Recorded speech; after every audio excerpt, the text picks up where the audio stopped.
What up, though? This is Knockouts in 3 Counts. But before we bring you another episode of Podcast Gold, let me tell you about the homies over at Michigan's Finest. Do you ever find yourself trying to get yourself together and thinking, man, this is going to be a great night, but I'm looking for that little extra something? Well, check out our friends at Michigan Finest. If you are into medical marijuana, recreational marijuana, concentrates, vapes, anything of that sort, Michigan's Finest has got you covered. And as you can see here, it's all easily done by their website. It's all curbside, and you'll be in and out in 2 minutes. And they're family owned and operated, so customer service is their number one goal. And now, since they are rocking with Knockouts in 3 Counts, use the code KO3MF. Yes, that's KO3MF. You get 10% off your entire order, but that does exclude featured items and items that are already on sale. But if you use that code, you're getting 10% off your items, and I promise you, either if you're looking for that big knockout or you're ready to hit the sheets for that 3 count, Michigan's Finest will get you together. Tell them Knockouts in 3 Counts sent you, and I promise you, you're going to be having a great night. Peace. This is the Ring of Honor, a.k.a. Shane T, boy, the baddest champion you ever seen, boy. This is Mr. Anderson. This is good old JR Jim Ross, and you are listening. You're listening to Knockouts in 3 Counts. We got it, the new world champion! That might be one of the craziest knockouts I've ever seen in my life. Knockouts in 3 Counts is the podcast, baby! It's a real deal, baby! Knockouts in 3 Counts starts now. What up, though? That is correct. It is Thursday. We are live. This is Knockouts in 3 Counts, and we brought you a unicorn. This is going to be a special fucking episode. We are joined by the homie Martin Carrillo of Wrestling with Unicorns. If you guys follow social medias on wrestling and indie wrestling, I would almost be willing to bet you my whole paycheck you've probably seen Wrestling with Unicorns. So, Martin, how the fuck you doing, man? Appreciate you coming through. I'm doing well. Thank you for having me. You know, it's like we've been talking about this for a while, haven't we? Dude, it's been a few years, and it's ironic that we're doing this today because I literally just heard from Kyle Hessler today. Shout out to Kyle and Palais Pro out there in Texas, which is how we originally met when I was out there doing the damn thing with Devin, who will be in the building with us this Saturday for the Royal Rumble. But Devin, if you watch this, fuck you. The belt and the money is staying with me, bitch. I'm just saying. Whoa, he's using all the bad words today. You already know. You already know. Boy. But coming in hot on a Thursday. But like I said, Palais Pro was where we originally met. You know, we've got to go out there when they got 1 inch of snow and it shut down the whole city. And we've been talking about this for a few years now, so I'm glad we could make it happen. Yeah, like about 2 years ago. It was like February something 2 years ago. Yep. Because I remember it was Psycho Clown versus Sam Adonis on the main event. So It was. damn, And they tore up the brewery, and Sam almost got beat up by an old lady. I remember. Yeah, damn, yeah. That was a long time ago. Which you can check that out in our vlog that happens to be on there. If you guys are new here, make sure you hit that subscribe button, and you can go check it out. I mean, Sam, I love you, bro, but I think that old lady had you in, bro. She was ready to throw hands. I'm just saying. But Devin can back me up on that this Saturday. J-Bone, you can ask for yourself. But, dude, enough about Sam Adonis getting beat up by old ladies. Let's talk about you, bro. So tell me, obviously you're a big fan of wrestling just like us, but before we get into Wrestling with Unicorns, I mean, what was it that got you hooked on wrestling? I mean, like, what was it that got you into it in more than a capacity of, okay, I just like wrestling and I like watching wrestling? What was it that hooked you enough to where you want to do what you're doing now? Honestly, like, all of this has to begin in 1998. I was like 7 years old, and like my dad used to watch WCW over Monday Night Raw. So I remember being a little kid, like I always got so amazed by the wrestlers, especially Goldberg. You know, it's like we all grew up Goldberg fans. You know, it's like the whole streak and stuff. And then like from there, it's like just growing up, just watching wrestling. And when I became a teenager, that was when I discovered indie wrestling. When I was actually a teenager, and then from being a teenager, when I was like in my when I turned 20, I finally had like my first real job. So then from there, like I purchased some Ring of Honor tickets. It was for a show in 2015. It was Samoan Jones on the cart, and then I remember me and my brother bought some GA tickets because like that was all I ever could afford. And then from there, we went to Payback 2014. That was the Okay. Shield's last match. I remember that. Yeah, it was the last match, and then from there, we started going to like very local shows. You know, it's like it was just for fun. You know, because like I love wrestling. You know, I grew up watching wrestling and everything. And then where like I had like the main idea of wrestling with unicorns, it has to go all the way to 2016 when I created the page. Because I would go to so many indie shows. Our first like legit indie show was AAW Windy City Classic in 2015. That was our first show. It was in Logan Square, and it was the first match was Ray Phoenix versus Tommaso Ciampa. And then from there, like I started taking clips, I started taking pictures. Like I had it in my iPod. You guys know that, like those color iPods. Yes. Kind of big at the time. Yeah, I had a blue one, and then I was taking just pictures, taking just videos, and then I just one day randomly at home, like let me make Twitter for my like videos, you know. So then from there, it was just an idea for my videos to just be somewhere, you know, because I need a space on my phone or my iPod. I need space, right? So then I just upload in there, you know. It's like it was nothing so serious at the time. It wasn't nothing serious. And then over time, there were promotions who were like wondering what like I was doing because I was taking videos and like I was uploading online. You know, it was never like the thing that I was doing now. You know, it was like because I was like really bad at like filming. I was really bad at like editing stuff. I was super bad. So it was like just uploading them. And then one day, a promotions went up to me and they're like, "Hey, have you ever thought of doing it ringside?" You know. And I was like, no, you know, because there was someone else who was doing ringside somewhere else in the East Coast. And then I was like, no, because like they knew what they were doing, but I was very new, you know. So I was like, no, it's like let me just practice a little bit to do like ringside clips, you know. It's like because I don't know like the ring etiquette, so I know none of that.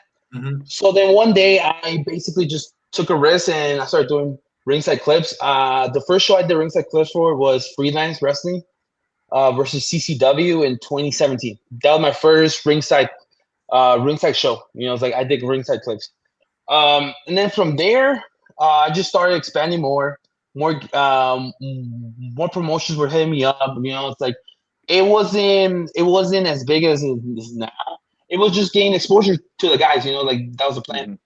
And then once the pandemic hit, before this, I got the eyes from Evolve, you know, like WWE Live. You we know, worked it's like with Evolve a lot too. yeah. So like I got a job with Evolve. On my first night, I did Roman Camera, and that was my only night I ever worked with him because like the pandemic came and the pandemic ruined everything. You know, so I legit thought Yeah, fuck the when the pandemic. pandemic happened, oh hell yeah, you know, it's like I thought once the pandemic hit, I thought like this whole wrestling unicorn thing was over, you know, because nothing was running, nobody was running. It was like so close, you know. It's like like I legit thought that I was done.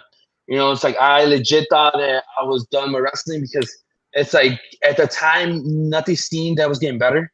It was getting worse. Every day was getting worse. Every day was saying that like the world's gonna end. You know, so I really hit like a point in my life where I was like, wow, you know, I spent so much time on this, and then for it to technically be over, you know, it kind of sucked. You know, it's like I kind of hit a depression in my life.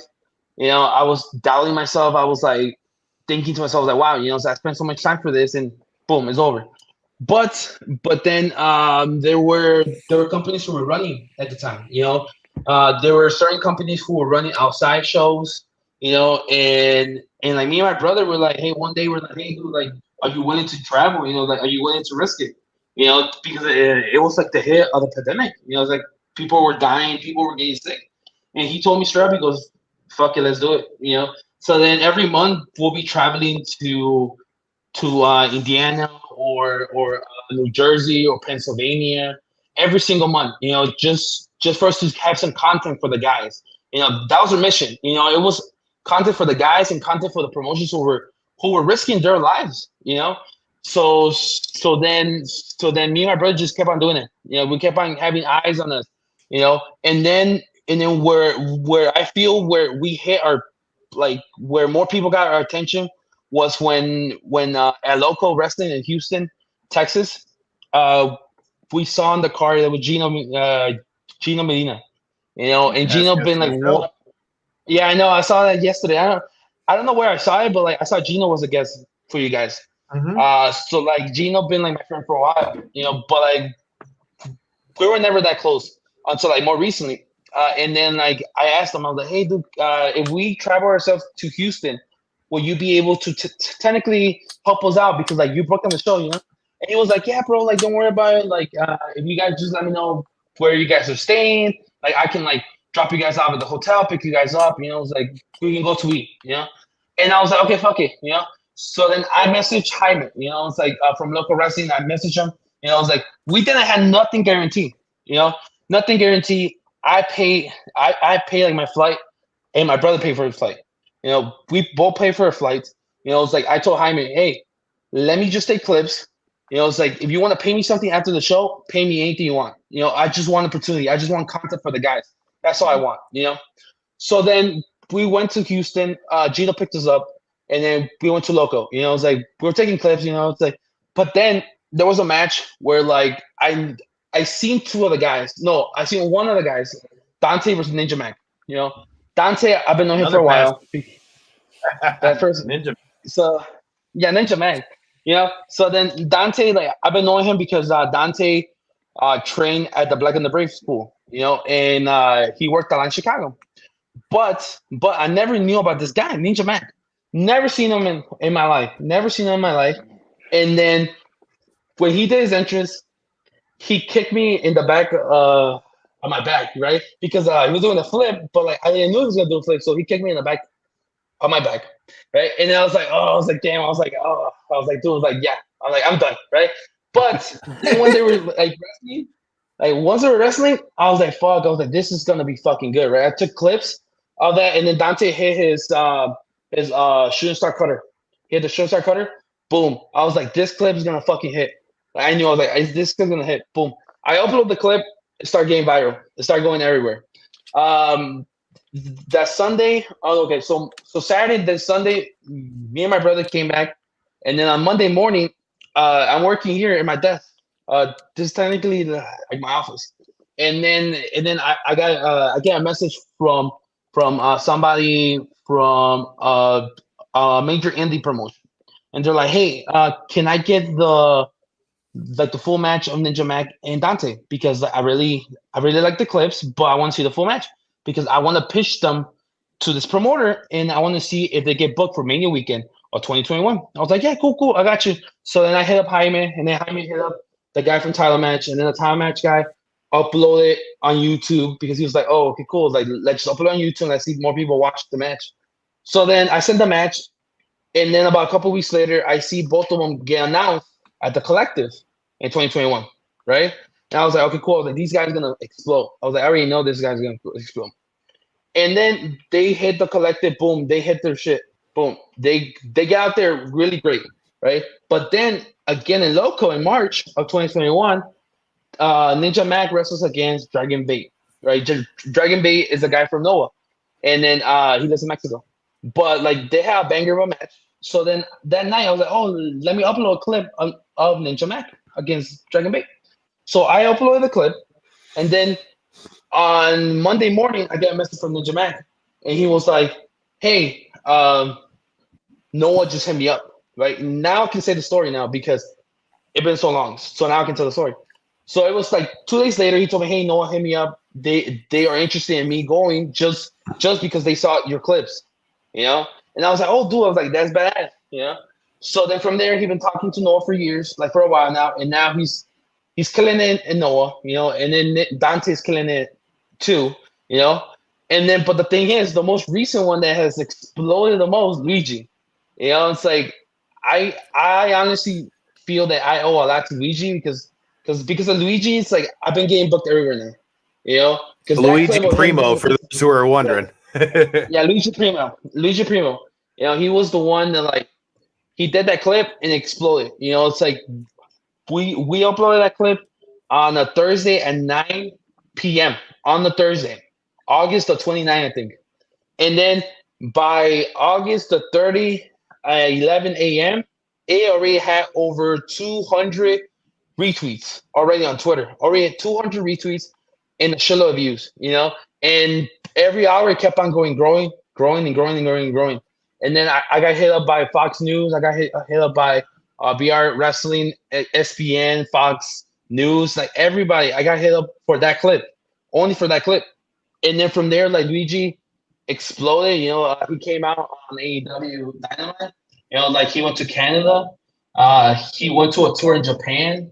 You know, it's like all of those stories for me. It's like at the end of the day, like all of that have been worth it. You know, it's like me working hard for them has paid off for them, and that's all that matters to me. You know, it's like they have a good future now, and they're being able to basically provide for their families. You know, it's like just on wrestling. You know, like Luigi told me straight up. You know, like he quit his shoot job because he's able to survive now with all his indie bookings. Ninja Mac the same thing. You know, it's like, and then them telling me this, I'm like, dude, it's like this is worth it. You know, it's like yes, I've been through so much. You know, it's like I've been through injuries, I've been through stitches. You know, it's like I've been through everything. But at the end of the day, it's like those guys make it worth it because I know their future are better because of Wrestling Unicorn. All right. Well, that leads right into something that we had to ask you about, dude, is obviously, you know, you talk about injuries. If anybody looked at those clips, which you can find at our social medias at KO3C Pod, you know, a straight light tube almost made you one fingerless, you know? So with that being said, tell us a little bit about some of the injuries and some of the stuff you've encountered along the way. I mean, that light tube thing was pretty gnarly. That was pretty gruesome. I'm not gonna lie. Yeah. Yeah. So, okay. So that one with the light tube, this was it was in 2021. It was the tournament. The funny thing is, it's called the Tournament of Survival. You know, GCW Tournament of Survival. So basically, I survived. Yeah, and you know, so I survived that. You know, and unfortunately, what happened was the actual story, because a lot of people don't know the actual real story of what happened. Was that day, you know, so I was taking clips normal, you know, it's like that day I was pretty normal. And then on the last match, Alex Colon hit Bam Sullivan with a bundle of light tube, you know, he hits him, boss, right? So then I see the light tubes, like it's broken, you know, like the bundle is broken, you know. So then the common courtesy was for me to grab it and then just push it down, you know. But fortunately, the referee wasn't paying attention. And when he wasn't paying attention, when I tried to grab it to just move it, because like it was like really bad. Unfortunately, the referee kicked it. When he kicked it, he literally, the whole bundle went inside my finger. It was literally, it went inside the finger, right? And it was like literally the bundle was hanging inside my finger, right? So then when I pulled it out, it was squirting blood. It was like really bad on the area that I was in. It was squirting really bad blood, right? So I was like, at first I was like, oh, it's just a small cut, but then like my fingers were shaking, you know? And I was like, no, fuck. I was like, I have to go to the back. And then when I was like, I wrapped my I tried to wrap my shirt on my hand. I accidentally squirted a chick on the front row with blood, right? Yeah. I accidentally squirted blood on her. You know, it was like, I never knew who she was. So if you're listening to this, I'm sorry. You know, I'm sorry I got you with my blood. Yeah, I got you, but I'm sorry. You know, like I never knew who she was, but I do remember her face, but I never met her before. So then it's clean blood, right? It was clean blood. It's okay then. So then I go to the back, right? And then when I go to the back, I had my shirt like this, right? So then I was like walking to the back. I removed my shirt. It started squirting all around the wall, right? I literally running, and then like you can see a line of blood, right? So then I go to the bag, and I'm shaking. I'm like really shaking. And then there's there's a deathmatch wrestler that I'm not gonna name, because I never know if they feel comfortable for me to talk about them. But this wrestler told me, "Hey, sit down." Right. So then I sit down. I'm shaking. I'm really shaking. And then he gives me a towel. He wraps my hand in a towel, and he was like, "Put pressure on it." Right. And I'm pressuring. Right. And he goes, "Let me see." Right. So then he's seeing it. He was like, "Okay, you might be able to just no." He goes, "Oh, I can just put some Gorilla Glue on it." That's why I was like, "Fuck it." I was like, "I'm cool with it." So then, like, I'm gonna. So the match is gonna start because it was gonna be a scramble match next. And I was like, "Fuck it." I was like, "Let me get up." So then I get a towel, right? I wrap it with tape, right? I wrap it with tape, and then I get up and I'm walking, right? But then when I'm walking, this deathmatch wrestler sees me. And he was like, "Well, what the hell are you going?" I was like, "I'm gonna go take clips," because I was like, "I need to finish this shit." He goes, "No, no, no, no." He goes, "No, look at your hand. You're dripping." I was like, "No." And then I'm literally seeing the towel was white. It turned red because the blood was dripping down. Damn. Right? So I was like, fuck. I was like, "Okay, cool." I was like, let me sit down, right? So then I sit down, and then the wrestler was like, "Okay, let me see it again." And it was like the blood was so like, it wasn't red. It was like dark. It was like really dark. And he was like, "Dude, like, I think you hit something." And I was like, "No," I was like, "I'll be fine, whatever." But he goes, "No, like, you need to sit down." Right. So then from there, like, I called my brother and I told him about my incident because he was working here in Chicago doing a show here, Warrior Wrestling that day. So I told my brother, I was like, "Dude, like, I might Shout out have to go Warrior Wrestling. shout out to Warrior, shout out to Andrew. And then my brother goes, "Oh, yeah, he loves it." And then like I told, oh no, and then the indie wrestler was like, "Okay, let's see it one more time, and then I'm gonna see if I can put Gorilla Glue." Right? He removes the towel, blood squirts, hits him this way. Right? It literally passes him. He goes, he wraps it again. He goes, "Bro, you need to go to the hospital." I was like, "Fuck." I was like, he goes, "Yes, you need to go to the hospital." So then he literally has somebody from the audience come here, like come to the back, trying to look for a ride for me, right? And then we find this guy that, like, I'm so grateful for. It's like he fucking volunteered to take me to the hospital. He volunteered to take me to the hospital, and he was like, "Hey, I'll take you to the hospital," right? So I go to the hospital, and then he literally tells me, "Hey, once you get out, call me, right? And I'll pick you up." So that was like, "Okay, cool, whatever." So I go inside, and I literally have my hand wrapped, and then like the person there asks me, "This needs to be making to the cartoon. That what crazy story?" Oh, wait, it gets crazier. So then, like, I'm literally bleeding, and then the security there asks me, "Oh, well, why are you here?" I'm like, "Oh, because I have a cut, right?" And they go, "Oh, okay, Fingers cool, hanging right?" off. Yeah, like fingers like all fucking open and shit, right? And then she goes, "Okay, cool. Go take a seat, and then they'll call you so they can like check on you, right?" I was like, "Dude, I'm literally bleeding. I'm like, I might bleed in the fucking hospital, right?" So then I literally go sit down, and I'm literally the only person in the fucking in the room, no, or like in the waiting room, literally in the middle because everybody else moved away from me because they saw the blood dripping, right? And like literally a puddle of blood was under me because I was losing so much blood. And then they call me inside to measure me and all that bullshit. With the security, where You were about to take your vitals after all this? Yes, yeah. They had to take my vitals and everything, right? And I'm literally telling her, I was like, "I'm bleeding." I'm like, "Dude, like, I'm like, I don't know what I'm doing." I'm like, "But I'm like, I need some help, right?" And then they take me inside the room, right? And when they take me to the emergency room, it's like they take off the towel and I'm gushing blood. I'm gushing blood. And the whole bed that I had was white, but it was turning red because it was covered in blood in like the tray, like the food tray. It was covered in blood. Everything was covered in blood in that room, right? And then the doctor kept on coming in. There was nurses who came on in trying to pressure it, trying to close it, but it wouldn't close.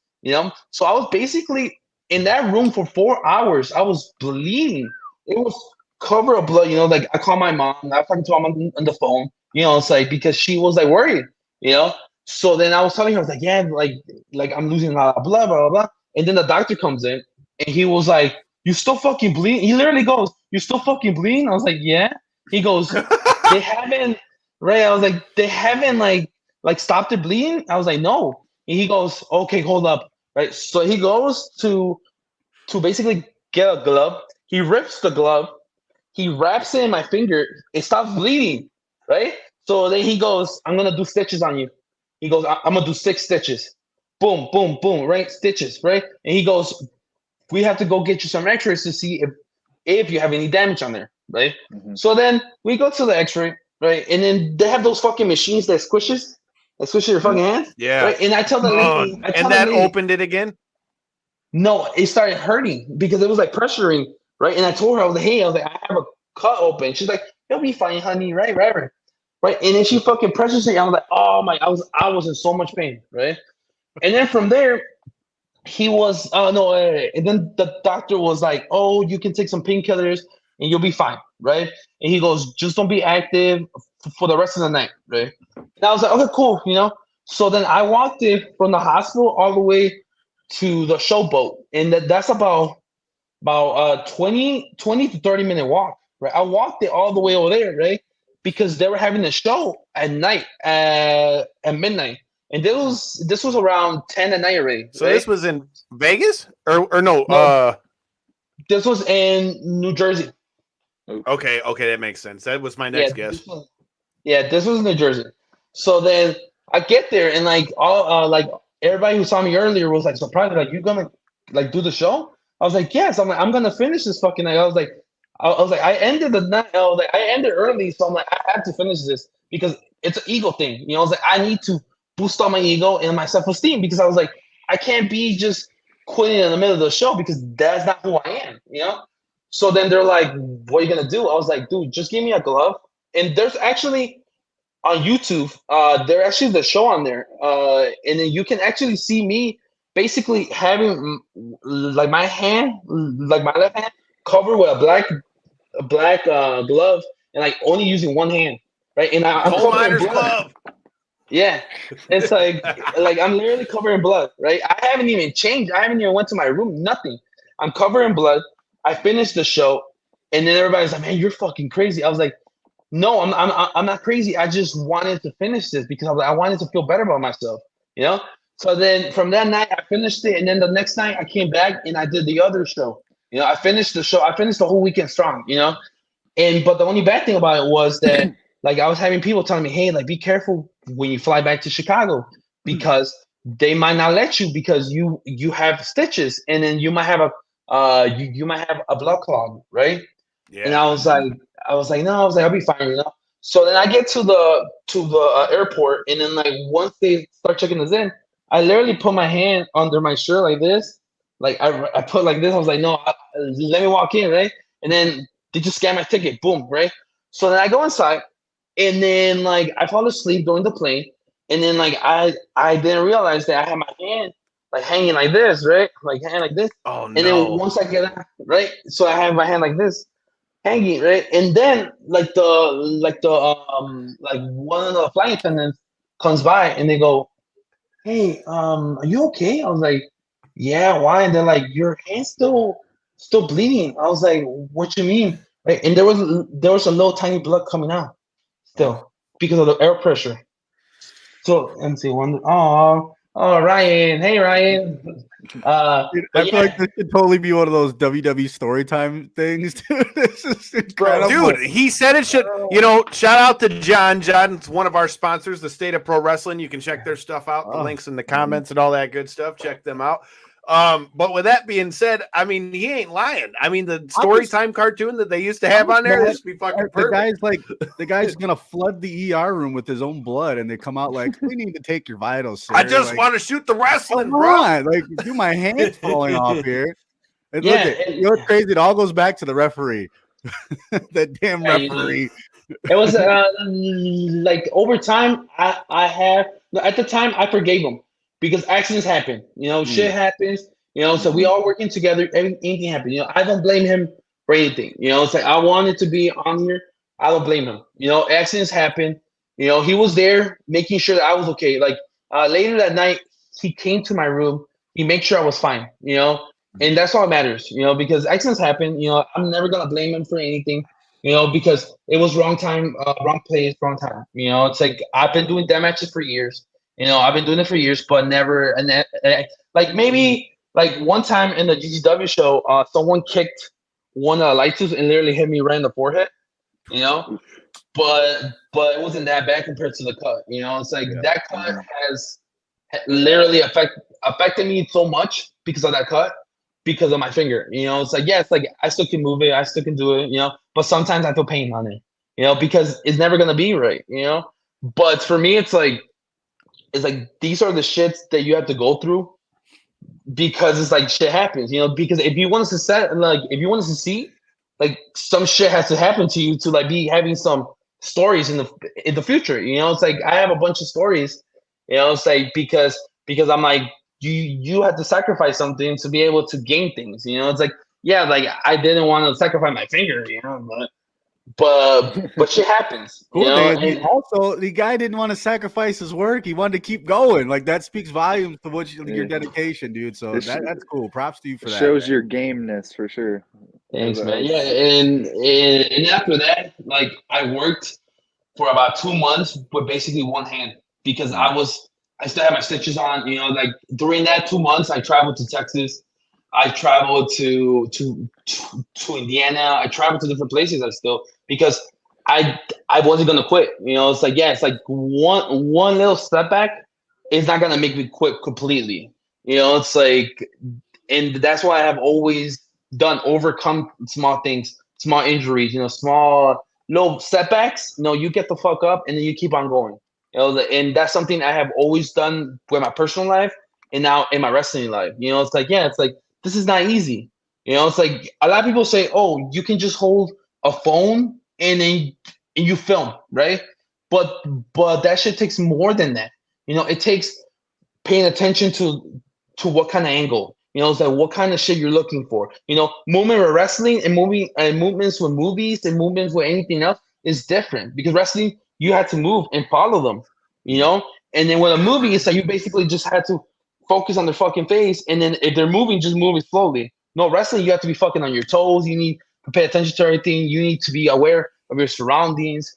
It's like it's a whole different thing that, like, honestly, a lot of people don't really understand it. But when I've been doing this, it's like I have been able to learn more. And that's something that I've always taught myself is like yes, it's like I've been doing this, but I want to do more. It's like I want to film more. I want to be able to inspire other people to do it too. It's like, but not only them, like just filming. It's like for them to be able to understand the art of it, because filming is an art, especially wrestling is an art too. It's like trying to make people realize that this is an art. This is not just some regular stuff you just record. No, it's like you need to make sure that you're passionate for this. It's like if you're not passionate, like, why are you doing it? It's like you're just gonna be there on the emotions. It's like you're just gonna be there just doing it just because. It's like you need to love this shit so you can keep on going, keep on growing, because you're gonna get so many no's in this business. Like I've gotten so many no's in this business, and then I've gotten so many yes in this business. Because I keep on working hard. I keep on coming back. I keep on trying my best, trying to learn. Trying to network with people. It's like, because this business, you have to network. If you don't, you're just same place. No, to go off of what you were saying, like I completely can relate. I mean, that's really kind of like the same premise for the show. For us, like the first big thing that we got to do, we went to Chicago and did StarCast. Did StarCast 3 in 2018, and our buddies from Breaking Down the Ring had a table and all that. Well, DDP walks by and he sees all the signs and all this stuff, looks up, looks down, looks up, looks down. So you guys are a podcast. So you gonna interview me, bro? No forewarning, no have questions, no nothing. Filming this shit on the phone with the USB microphone. And the point of that saying is, like you said, like just going out and doing these things and paying on your own dime. Like, dude, I mean, that was the premise for how our show started. And that was one of the biggest things that attracted me to wanting to do this episode, is like when I met you when we were in Arlington, bro. Like, I mean, yeah, it's cool to get to talk to some of the people that we've gotten to talk to and some of the people that you meet along the way. But like you said, I think you hit on the $1 million point right there. And that if you don't love what you're doing, dude, it's going to show in what you're doing. And like for us, it's traveling and going to these shows and trying to do interviews. For you, it's going to these shows and doing clips and all these things. And I mean, obviously, it's worked in spades because you have seen so much growth. Another one of those signs of growth that happened last year. I mean, tell me about working with somebody like AEW, bro. I mean, you can't really go a whole lot higher than that. And then I know you've been doing stuff with Mexico too. So I mean, you really can't go much higher than that. So you're excelling pretty well, my dude. I know, yeah, it's like with the whole like AEW stuff, you know, it's like that was so fucking cool to have your work on TV. You know, it's like special. Like the first time we ever worked together was in October of 2020 when Top Flight debuted. One of the production guys hit me up and they're like, "Hey, like I saw you taking clips of Dante and Darius. You know, can you like be able to share the clips with us? All right?" And I was like, "Yeah, I was like, I'll share it with you guys. You know, like, because like I really didn't know what exactly they were gonna do it for. You know, I was like, with me, it's like, it was like if you're helping me, it's like you're gonna give me publicity, you know, and that's all that I want, you know, like publicity, so more people to see us, you know. So then I sent them the videos, you know, and then that Wednesday, the guy messaged me again in the morning. He goes, "Hey, make sure you're watching AEW Dynamite at night, right?" I was like, "Okay, cool." You know, it's like I'm gonna watch him. So then he told me, "Oh, the first match is gonna be Top Flight against the Young Bucks, right?" Okay, cool. I was like, "Okay, fine, right?" So then I download I think it was TNT. I think, yeah, TNT on my TV. You know, I was like, okay, cool. I was like, let me download it, and then like I just put like my information on the cable and stuff. So then I started watching it, and then out of nowhere, like Top Flight with their promo comes out, and I see a bunch of my clips, right? A bunch of my fucking clips. I was like, oh shit! I was like, damn, right? And I see like about 12 to 14 clips, you know, and they're just, I was like, fuck, I was like, and then they're actually in the bottom says Wrestling Unicorns, right? I was like, oh shit, I was like, damn, I was like, dude, this is fucking badass, you know? And then like my social media started blowing up. They're like, wow, you know, it's like you're doing this and all that. And then from there, it's like, okay, cool. It's like, I'm gonna keep this relationship going, you know? So then me and the production guys kept on talking, you know, it's like, we're still friends, you know? And then one day in July, I was in Mexico actually. I was actually in Mexico, and then he sent me another message. He goes, "Hey, can you send me some videos for Nick Gage? You know, he's gonna debut in the future, but he never said how close of a future. You know." I was like, "Oh, cool, dude, I got you." You know, I was like, so I sent him everything that I have for Nick Gage because I was taking clips for GCW for a while. So I was like, "Okay, cool." I was like, "Let me send you all the clips, right?" And then that Wednesday, I remember I was coming from somewhere with my mom, my brother, my sister, and my uncle, right? And then I on Twitter, like because in Mexico, like the signal sucks in Mexico, you know. So then like I only got a notification, but I didn't really pay attention to it because you can't press it because like you need to have like your service in Mexico. Yeah, service in Mexico. So then the good thing was that my uncles have Wi-Fi there, right? So then once I got there, I literally go on Twitter, I press like the link, and I see Nick Gage comes out, right? He comes out, and then right on the Tiratron, it says Wrestling Unicorns. You know, courtesy Wrestling Unicorns. I was like, holy, I was like, dude, this is fucking insane. I was like, this shit came out on TV, and then it came out on the arena. I was like, and then I was getting like my shit blowing up.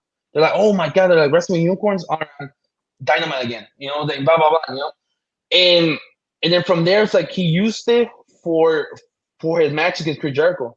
Another pop, you know. It's like I was like, kept on saying, wow, you know. It's like wow, it's like all of this shit's fucking worth it, you know. I was like, wow, it's like my shit's like an AEW now, you know. I was like, this is fucking awesome, you know. So then ever since then, like I keep on a good relationship with the guy from AEW to see what happens, you know. It's like right now, like I'm still independent, you know. It's like I'm working on my own, like I'm not signed with nobody. I'm not obligated with nobody right now, you know. Like I'm a freelancer. You know, like I work wherever they want me. I work wherever they need me. You know, it's like if you want to book me, just hit me up, and then we can talk about the accommodations or whatever I need to be able to make sure that I am at your show. You know, and that's why a lot of people like thought, you know, like that I was signed. And then recently, 2020, in April 2020, no, April of 2022, I got hit up by WWE. You know. So WWE gave me an interview about their social media the social media department. You know, like I had the interview. It was great. You know, I learned a lot from this person who was giving me an interview. You know, that he was giving me the rundown of everything. You know, so he was telling me this and that, this and that, this and that. I was like, wow. You know, it's like I'm having an interview with WWE. You know, I'm having an interview for my dream job. You know, because I was like, wow, like I grew up watching WWE. You know, and now being able to be on Zoom call from somebody from Stamford, Connecticut. You know, literally a WWE flag was right behind this person. I was like, wow, I'm having an interview with WWE right now. You know, so then like I was like, fuck. I was like, dude, I'm like in cloud nine. You know, because I was like, dude, this is my dream job. Unfortunately, nothing really happened. After that, nothing happened.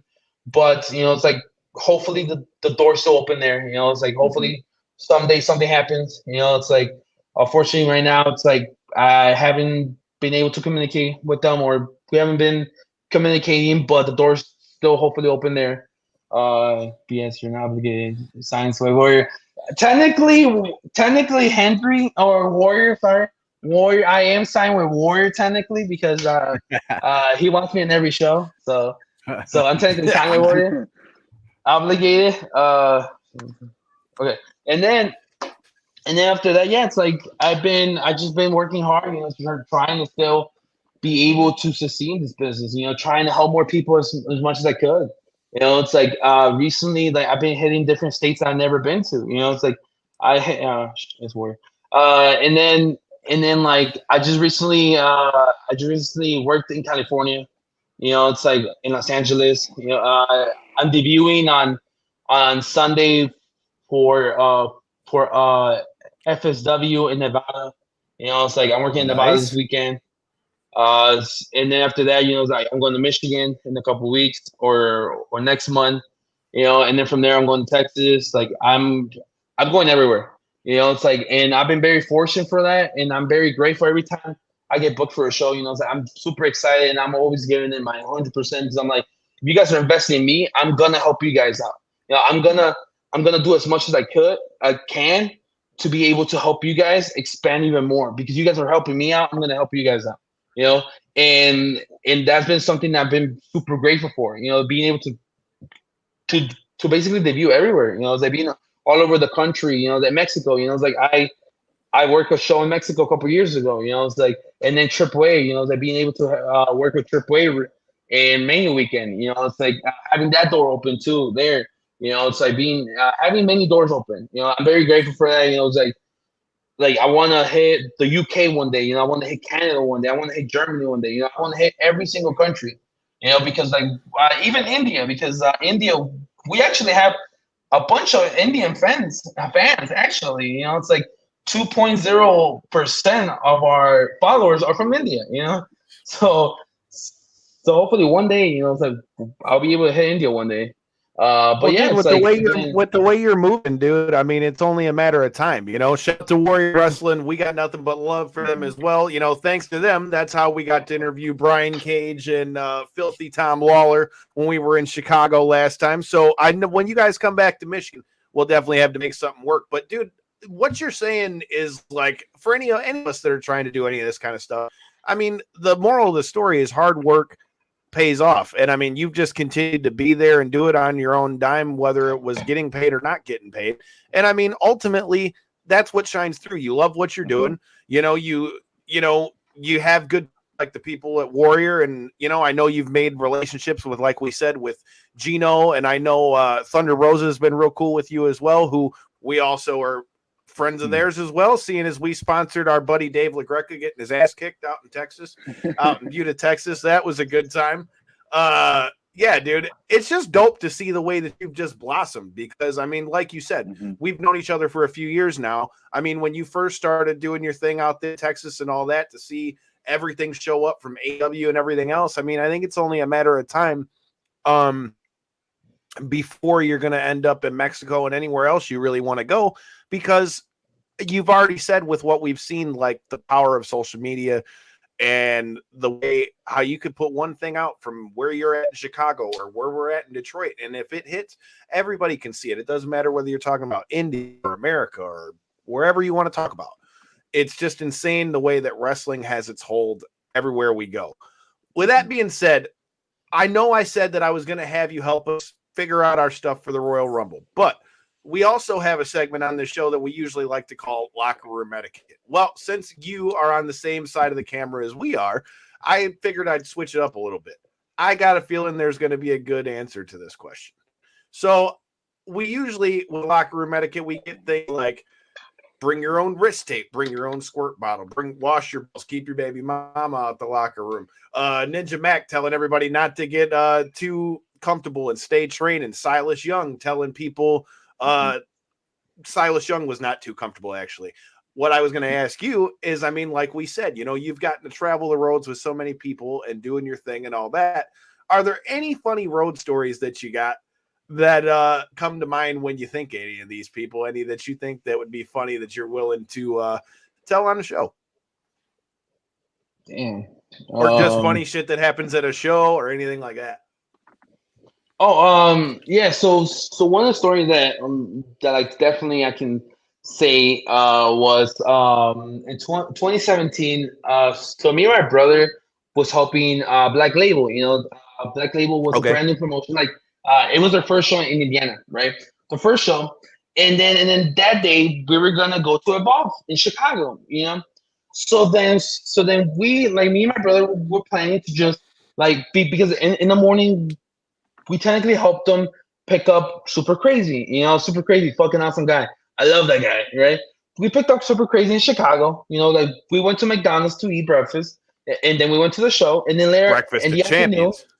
yeah, McDonald's, right? And then after the show, you know, after the show, he was like, "Hey, can you guys drop me off in Chicago?" You know, and we're like, "Okay, cool." You know, it's like, so Super Crazy was like, "Okay, perfect," right? So then B-Boy was like, "Hey, where are you guys going?" And we're like, "Oh, we're going to Chicago, and then we're gonna go to Evolve." He goes, "Oh, I can hit up Gabe to go hang out and Evolve." We're like, "Okay, cool. Like, you can go with us then too." So then B-Boy goes in the front seat, and then Crazy goes in the left seat, right? Oh, and my brother has a Nissan Versa. It's like those small cars, right? Compact car, Yeah. Oh boy. So then my brother's driving, right? So my brother's not driving, right? But then out of nowhere, Sammy Guevara comes out, right? And he goes, "Guys, where you guys going?" And we're like, "Oh, we're going to Chicago. You know, we're going to drop off Super Crazy because he has a show in Indiana, technically in Indiana, but he's a little bit farther. And then B-Boy is going to go with us to Evolve, right?" He goes, "Oh, can you guys take me to the airport?" Right? And we're like, "Yeah, you know, that will be cool." You know? So then, but here's the thing though. He already had a ride. So then he goes to the person who's going to give him a ride. He takes out his luggage. Right? He takes it out and he goes to the back of my brother's car, and like his luggage is not fitting because it's too fucking huge, right? So then he pushes the luggage. He puts it a certain way because B-Boy's bag in there, Super Crazy's bag in there, right? He shuts down the car, right? So then I'm literally sitting in the middle, right? And like I'm a big guy, you know. So then I'm literally sitting between Super Crazy and Sammy, right? And Sammy's like literally, he stretches out like this, like he's literally stretching out like this, right? And he's not wearing a shirt. So then he wraps his shoulder around me. He's not wearing the shirt. And he literally wraps his shoulder around me, right? And I'm literally smelling his BO. Like, because he didn't put it in the door. Right? And then we're dry, and then he goes, "Oh guys, I'm gonna do my vlog," because back then he was still doing his vlog, right? And then we're like, "Okay, cool, do it, right?" And then his vlog is actually him just recording himself with me and Super Crazy, right? And then like he shows my brother, and then he shows B-Boy, right? And then we all driving to Chicago in this packed ass fucking car. You know, like I literally so squished, and this is September, and it's still warm, right? And then they're trying to, and they open the windows, but it's still hot in this fucking car. I'm sweating because I literally have people between me, and I'm literally a big guy, right? So then I'm sweating, I'm fucking sweating, I'm sweating, right? So then we get to the city, right? We drop off Super Crazy, right? And then we go to McDonald's for Sammy because Sammy's hungry, right? So then Sammy walks into the McDonald's without a shirt, right? And he literally starts flirting with the person, or like talking to the person like in a flirty way, you know, like with the cashier, right? Because he thinks he's gonna get some free food, right? But the but the chick gives him the same amount of food, right? And he was like, man, like I'm over here trying to get free food for us, blah blah blah. He didn't get no free food, right? So then we drop him off in the and then we drop him off at the airport, right?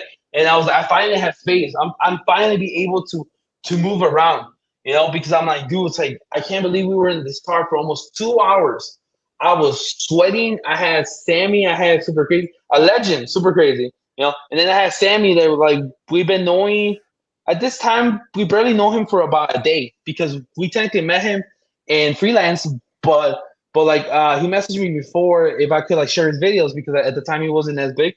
So then I started sharing his videos at the time.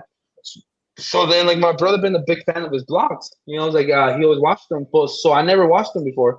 So I barely knew him for a day. And then after that, it's like we became friends. It's like ever since then, like became friends with Sammy and I became friends with Super Crazy because of that story. So yeah, like that story is like one of the stories that I remember a lot because it's like, wow, it's like that day I literally got really close to Sammy and Super Crazy. So close enough to have a pit funk on your shoulder, man. Yeah, that story is like, it's like that's one of my favorite stories that like I could say. So Sammy, I can still smell your BO, bro. That's the story. I got an evolved story that I'll tell you once we get off the air. With that being said, dude, we've got a hell of a weekend this weekend. I am looking forward to the Royal Rumble. Like I said, Devin is going to be in the building. Corey's coming with us as well. I'm going to win some money this weekend. I'm just putting that out in the ether. That way I'll have even more money when I go see the homies over at G3 Payroll and Tax. Make sure you hit them up. The link's in the comments. Make sure you do it. Refer somebody, get some money off your taxes. Jack and them will get you together. Tell them Knockouts and 3 Counts sent you. But with that being said, Martin, how are you feeling headed into the Royal Rumble? Before we get into this Royal Rumble, what's your favorite Royal Rumble of all time, bro? Ooh. Damn, this is oh shit, this is interesting. Well, dude, like I didn't even thought about it. There's been what 36 of them now, 35 a shit ton of them. The one that I remember the most, that growing up watching because like I bought like the DVD, was Royal Rumble 2004. That's the one I remember the most. I remember that Chris Benoit. Yeah, that one. Like, I remember that one so well because like that was the one I grew up watching. That one, and then 2003 was the one that we bought too on DVD. Because like my brother's a big like a DVD collector. Like he has like in his office he has a bunch of DVDs. He has WWE. He has Ring of Honor. Oh, he has almost every Ring of Honor from 2014 to 2019. He has every single one of them in his office, and then he has PWG ones. He has a bunch of them. So like he's like technically like the WWE network, because like you can go to his room, his own library. Anyone you want, he has it. Sometimes he has it on Blu-ray or he has it on double disc, or even triple disc, and you're like, how the fuck is this triple disc? And yeah, it's like I have to say 2004. That's be one of my favorites. It's not a bad one. I said mine was 98 because I had that, or no, it was not 98. It was 99 because I had that one on Rumble on VHS tape. That was when they whipped Stone Cold's ass in the bathroom at the Arrowhead Pond. I remember that one in specific, and it's ironic that you say 2004 because I too had that one on DVD. I believe I still have it on there. If I'm not mistaken, I think John Cena, the Thugonomics version, was on the cover. That tells you how much of a fucking See, that's that photographic memory for you. See, I definitely like that pick. Yeah. Oh, and plus, like the other reason why I remember it is because I used to play SmackDown vs. Raw, like the first one, and then and that arena came out, so that's why I was a huge 2004 fan. Oh, and then like that year too, like I used to buy like all the magazines with the like I told you like all the beginning of 2005. It had like the previews of the 2004 pay-per-views. Like that's why 2004, like the whole pay-per-views, I remember those because I used to read the magazine all the time. Like I had all the DVDs. Like I play all the video and like SmackDown vs. Raw, like I play all the arenas, and that's the reason why I remember 2004 so clearly because that's in the year I remember. Everything else is kind of a blank now. So. That's one of the biggest things that I miss about wrestling in 2023 is the fact that they don't do like how they used to, how every pay-per-view had a different like set. Like that was like part of the cool. That was like part of the best part of the pay-per-views. That was the good Everyone old had a days, different one. man. You know, That was now the they just said, "Fuck it, we're saving money in this bitch and gonna make money on other generic shit." ones. So, Yeah, we're gonna have to see if they change it up this Saturday. But dude, are you gonna be watching the Rumble this Saturday? How are you feeling about the Rumble this Saturday? And who do you think? Do you think we're gonna get a big return? If so, who do you think it might be? Saturday I will most likely be watching it. I just don't know where I'm gonna be watching it because I'll be in Vegas. I'll be arriving in the morning in Vegas, or the afternoon. So I don't know what the plans are. You know, it's like I usually never know on the day of the show, but like I'm planning to watch it. You know, honestly, like I feel like I have a feeling that Zack Ryder will return. Zack Ryder and now Matt Cardona. I think so too. You know, I think he will. You know, it's like I don't know. It's like I have a good feeling he will.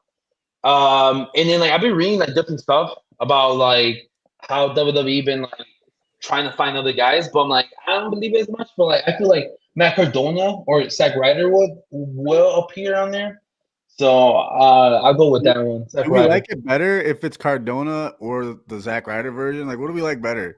I mean, I personally, I'd like the. I want it to be Cardona, but I feel like if he comes out and like does like he did when he first came back on the Indies, where he basically like tore up the Zack Ryder shit. You notice how his music, like how it started, it had like the radio part. I feel like if he comes out with something and then like destroys the Zack Ryder thing and basically, although I did read somewhere that it said that he trademarked the Zack Ryder name. So that too, yeah, so I mean, who knows? Maybe he could come back as Zack Ryder, but any way it goes, I mean, shout out to Matt Cardona. Like, I mean, the way that guy has been able to reinvent himself and do what he's doing, I mean, there's no way to argue that. That's one that I've thrown out a few times that I'd like to see. You know, and even something you said in there is something like, so everybody, all you see online right now about the Royal Rumble is, oh, WWE knew from nuts that The Rock isn't going to come back and this, that, and the other. Here's the thing. They never said that he was coming back. And even if they were, like, The Rock is old school. Like, I feel like if he was going to come back, nobody would know nothing. No way. So, I mean, I don't know. I'm still not sold that there's not going to be like some big comeback, even if it's not The Rock. But it's just funny how the Royal Rumble. Go ahead. I also read that the reason that they didn't use Cody as a surprise entrant is because they're very happy with the ones that they have. Like ecstatic. Exactly. I mean, that was the first thing I thought. If they're announcing Cody, you have to have something. Right. Because Cody was the one that we all said we're going to be the one, and then they basically said he's coming, you know? After watching Raw 30, I'm like dead set that Stone Cold Steve Austin is going to be in this Royal Rumble. Because I'm not mad at it. There's absolutely no reason for whatsoever fucking kind of imagination that Stone Cold Steve Austin would not be part of the Raw 30th anniversary. You saved it for the Royal Rumble. If you didn't, somebody needs to be fired. I don't know who it is. Just cancel WWE. Somebody needs to be fired. Fuck you. You need to be fired. WWE needs to just quit wrestling because you dropped the ball on that one. Him, honestly, here's a sleeper, Kyle, and you might appreciate this one. I was thinking about this earlier. I don't know what Muda status is, but how cool would that be to have him kind of like have like one final send off? Please do that. Please do that. Can we do that? Like I am all for that. That's just for the wrestling faithfuls, though. You know what I mean? Like, please do that. Like I would, if anybody hears this, and I know for a fact they've heard shit before because they took one of my videos down.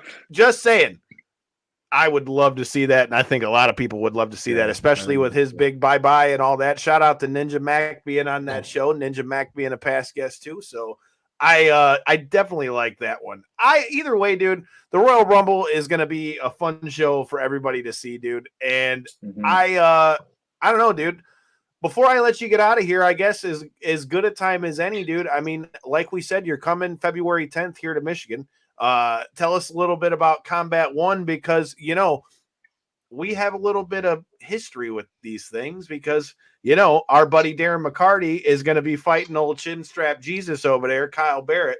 So you've got a hell of a card going on there. You got Matt Seidel and Jason Hodge from Impact.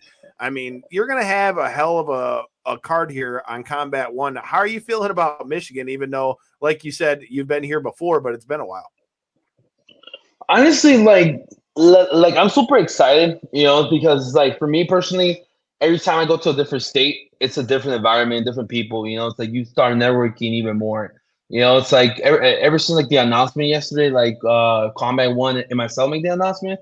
Like I've been getting a bunch of like a bunch of friend requests from people from Detroit or like from Michigan area. And that's something positive because it's like, yeah, exactly. I was one of them. Yeah, you're one of them. And then like that technically showed that like, wow, it's like people are interested in it. People are wanting to see what we're like, how we will be able to help like the Michigan indie scene. It's like every state has their own indie scene, and that's why I love being able to travel to new states. It's like someone from California will be seeing you, like, and they'll be like, oh, like it'll be cool to have this guy from Michigan all the way in California. It's like it had happened before. That it happened in the Midwest. It's like somebody seen somebody from Texas or like Ninja Mac, Luigi Primo. It's like they all have been coming to the Midwest because Warrior. Shout out to Warrior. Yeah, I know I mention Warrior a lot, but it's because I work very close to Warrior. I work very close to everybody there, so that's why I'm always in the loop with them about different stuff because we tend to work together. And then like that's why like all those guys being able to travel all over the country. That's why it makes me happy to know that they're like, hey, like I seen you wrestling uniform, like in California. It's like I just did my show in December, and then a lot of people knew who I was already before I even introduced myself. It's like it happens every state I go to or like every show I go to. They're like, hey, like I'm like, hey, like I'm wrestling, and they go, oh, you're wrestling unicorns. You're Martin, right? And I was like, oh shit. I was like, you actually know who I am, So that's why I'm very excited to be able to be in the Michigan indie scene. Hopefully that's not my only show. Hopefully I'll be able to come back more often. I'll be able to help even though there are more promotions on there. Because I know Detroit or Michigan area has more promotions. Being able to help and work with them, it'll be great. It's like that's right now. I'm just waiting to see what happens with this show, and then hopefully with this show, be able to have more eyes and then keep on growing in Michigan. It's like wherever I can tell people, wherever you guys want me, I'll be there. It's like if it works for you guys, it works for me. It's like I just want to keep on doing this shit, being able to help as much people. It's like I just want to keep on going as much as I can until I can no more. It's like yes, I'm 29 years old, but like I feel like my body's like 50 because like I travel a lot. I travel a lot. It's like there's nights where I don't even sleep on the weekends. Because like I have a shoot job too, so I go to work during the week. I feel that, brother. Boom, traveling. It's like there's days where I travel and my flights are super fucking early. I have to come, sleep, and then on Monday morning wake up and do my shoot job and then keep on doing the same thing. It's like and that's something that I don't regret at all. It's like being able to basically be like kind of be like a badass on the weekends, and then like on the week just be like a random ass fucking person. So that's like separating my life, like my wrestling life and my personal life and my working life, all of them are separate. It's like because I want to keep it that way. But it just with certain people I bring in my wrestling life to my personal life or like my working life to my wrestling life. It's just depending on who I trust. Because like this is something that I'm really passionate about, and then like I only bring people who I know I can trust with my love. Like someone like I forgot to mention, like someone else who helps me a lot is my brother. Like my brother, he's the one that knows like the angles that I like. He knows the lighting that I like. He knows everything that I like because he knows what I'm so passionate about this. And that's why he always tells me, hey, like, is this good? I was like, this is good. It's like now being able to have him travel for me sometimes. There's days or like there's weekends where like I have to get booked or like I'm booked somewhere else, and then I make sure that he has his flight. I make sure he has his hotel, making sure he has everything so he can go to another booking, somewhere else. Like recently, like he was in Corpus Christi, and he was working Corpus Christi, it's like, and then I was in Chicago. Fortunately, I wasn't booked that weekend because like my show was canceled, So then whenever I'm not able to do it, I send him. I'm like, or I ask him, hey, can you do it? He goes, yeah, just make sure everything's fixed. I was like, boom. I was like, I'm gonna fix everything for you, you know. And like right now, he's the one in charge of all the Houston bookings, like all the locals or anything that's in Texas. He did all the Mission Pro shows. It's like one show because I did it, but he did all the Mission Pro shows. He did all the local shows. He has done a lot of the Texas shows before. You know, why? Because I trust him, and he's only one of the person in my life that I can trust with my baby, because this is technically my baby. You know, it's like I raised it. You know, it's like I grew up with it. You know, it's like I'm trying to make it as possible as possible. You know, make it as big as possible. So he's the only person that I can actually trust with his. You know, it's like he goes and represent me at shows because I know he is a professional. You know, and I know he's gonna bring my brand well, and he's gonna show it the same amount of love that I have for it. And he loves his business as much as I do, so that's why like I trust him as much as he wants me to trust him. I trust him. So. I like it, dude. I mean, that goes back to the love of the business, dude. Like at the end of the day, like the ones who are doing stuff like this and interviewing people and doing all that stuff, you're not doing that if you don't really enjoy it, dude. Like for us, like, you know, we've talked about this on the show, like the things that you get to do because of doing things like this, like you taking clips or us doing interviews, dude, that stuff's all just icing on the cake. You know what I mean? Like that's the thing. Like when you really love what you're doing, dude, you're grateful for the opportunity, grateful to be in the space. Like you said, even sitting here like, oh shit, you know, I'm sitting here with Super Crazy, or oh shit, I'm sitting here with whoever, or like we've talked about on the show, you know, I've got it right behind me, the jersey that Chris Cale gave us at the 5 Finger Death Punch concert. Like he hears a story with a guy that I trained with when I was 14 years old. And now he trains him in Vegas at Extreme Couture. And then here's the story about my dad crashing the truck. And then the next thing you know, when they come to town, they're bringing us backstage. And like you said, people knowing who the hell you are because of something that you do. They know who you are because of what you do and because of you loving what you're doing.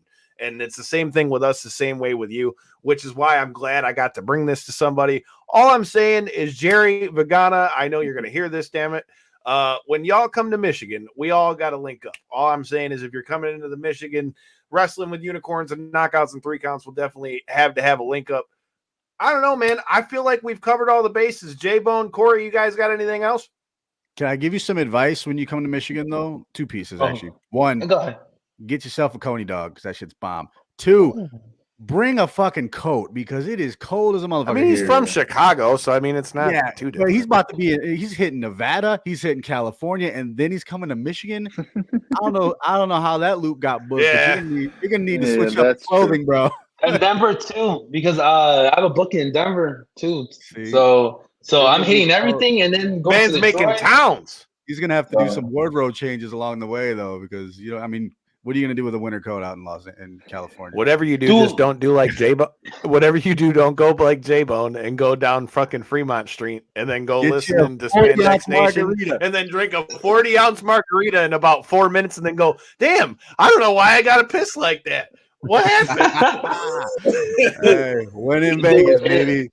Dude, it kind of happened to me in LA.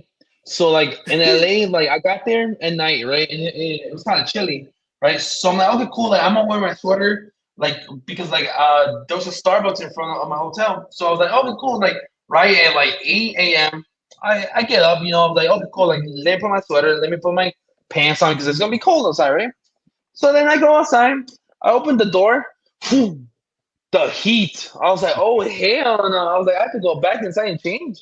I was like, dude, like, I legit thought it was gonna be cold in the morning, but no, it was really warm. So then I had to go back and change clothes because I thought it was gonna be freezing, right? So then I get to Chicago, and then Chicago's freezing in Chicago. So I'm like, damn. And then in Texas, when I went in November, in Texas, like it usually told me, oh no, Texas is kind of warm, you know, bro. At night at fucking 2 a.m., it was 20 degrees. Dude, I was there when they shut down for a snow day. Where in your life did you ever think it was going to shut down in fucking Texas for a snow day?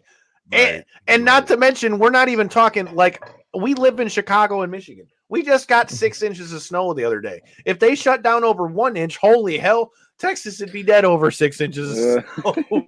I'm just saying, it's crazy the things you see and crazy the things you learn on there. Dude, before we let you get out of here, let everybody know where they can find Wrestling with Unicorns. I'm going to guess that most people already know where that is, but go ahead and let them know. Oh, you can follow us on Twitter. We actually have 2 Twitters. We have W_W_unicorns. That's my main account, but unfortunately, due to Twitter censoring us, I can't really show any videos on there because they're always censored.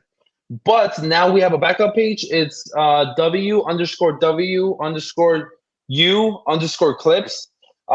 So that's our main account now. But even though that's our backup, but now I use it more often now because that's the page where I'm able to post anything now without being censored. And then I have Facebook, Wrestling Unicorns. And then for any bookings, like you can message me on Martin Carrillo Jr. on Facebook, but just for bookings, just for bookings. No, I'm kidding. You can message me. Yeah, and then I have Instagram. You don't shut them DMs down, Martin. Yeah, and then on Instagram, Wrestling Unicorns, and then on TikTok, Luchando con Unicorns on TikTok because I had old TikTok, but that one got censored because supposedly wrestling is violent. They censored us for a light tube clip with John Wayne Murdoch and all that. Yeah. So TikTok censors about everything. And then that's pretty much it. You can catch us. It's like, I don't have anything else. Oh, and then for merch, right now I used to have a website, but now unfortunately I don't have a website anymore. So basically, what you can do is just message me on any of the social medias, and just make sure on the first line that says something about merch or something, because usually sometimes I get a bunch of messages, so it's always like those spam messages, so I don't read them, or sometimes I just like ignore them. So, and then for my personal one, like that one, like I have a bunch of notifications, and like I mute a lot of people because it's like sometimes they just randomly just send me spam. So just make sure if you're buying a shirt or something, just make sure it says merch or something that I know that like, oh cool, like let me make sure that I answer this, because sometimes it's unfortunate like you think it's spam or you think he's it's a not busy really man, got people in the DMs messing around playing games. I feel it, bro. Man's making towns out here, making different countries, bro. I feel it out here. So, like I'm not trying to be like a big shot or anything, but it's just like I'd rather just make sure that I have everything organized because like I'm a very organized person. So, like messages. Trying to handle your business. There ain't nothing wrong with that. I don't know, man. I'm looking forward to February 10th. We'll have to see what Combat One's got in store. You might just see a few familiar faces from that show here on this here show. Once again, Martin, I appreciate the time, brother, man. Like I said, when you get to the Mitten, I'll take you downtown. We'll go to the fucking Coney. Until next time, and in the in-between time, make sure you hit that subscribe button. Shout out to our sponsors, State of Pro Wrestling, G3 Payroll and Tax, and Michigan's Finest. Use that code KO3MF. Get 10% off your order, and I promise you'll be feeling just fine. Peace.